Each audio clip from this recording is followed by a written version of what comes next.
Hi friends, இதுதான் பருத்தி விதைகள். இதை பயன்படுத்தி தான் இன்றைக்கி நாம் ஒரு அருமையான பாயசம் எப்படி பண்ணுறதுன்னு பார்க்க போகிறோம். இது எல்லா நாட்டு மருந்து கடைகள்லேயும் ரொம்ப சுலபமாக கிடைச்சிரும். 3 கைப்பிடி அளவு பருத்தி விதைகளை 5 மணி நேரம் ஊற வச்சுருக்கேன். ஊறினதுக்கப்புறம் பார்க்குறதுக்கு இப்படி இருக்கும். இதை இப்போ மிக்சி ஜாரில் மாற்றி கொஞ்சமாக தண்ணி விட்டு அரைச்சிக்கலாம்.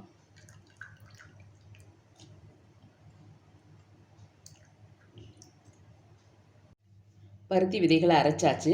இப்போ இதை வடிகட்டி பாலை எடுத்துக்குவோம்.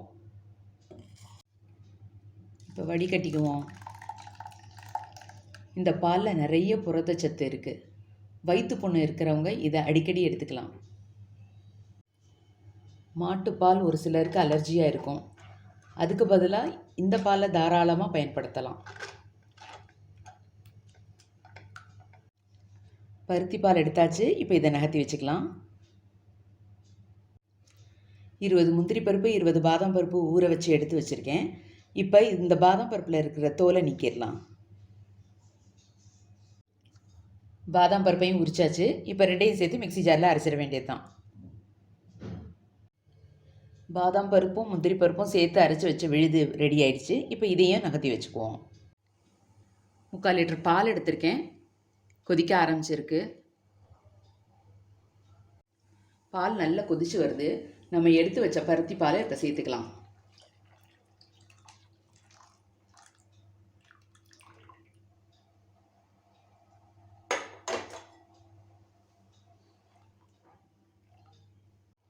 அதோட நம்ம அரைச்சி வச்ச பாதாம் பருப்பு முந்திரி பருப்பு விழுதையும் சேர்த்துக்கலாம்.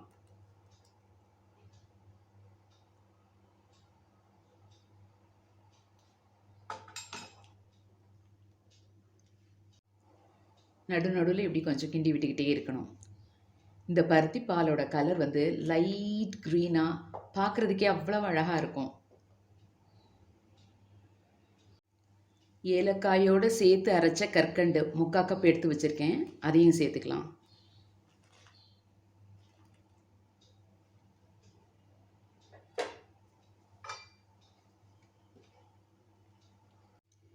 இந்த பருத்திப்பால் பாயாசம் சூடாக குடித்தாலும் நல்லாயிருக்கும். 2-3 மணி நேரம் ஃப்ரிட்ஜில் வச்சு ஜில்லுன்னு எடுத்து குடித்தாலும் சூப்பராக இருக்கும். தாளிக்கிறதுக்கு கொஞ்சம் நெய் விட்டுக்குவோம். அதில் ஒரே ஒரு துண்டு பட்டை, கொஞ்சமாக நறுக்கி வச்சுருக்கிற நட்ஸு,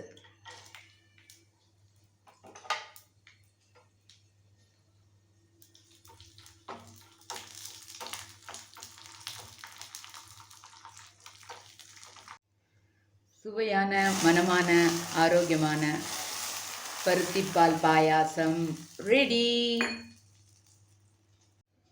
இஃப்தார் ஸ்பெஷல் பருத்திப்பால் பாயாசம்.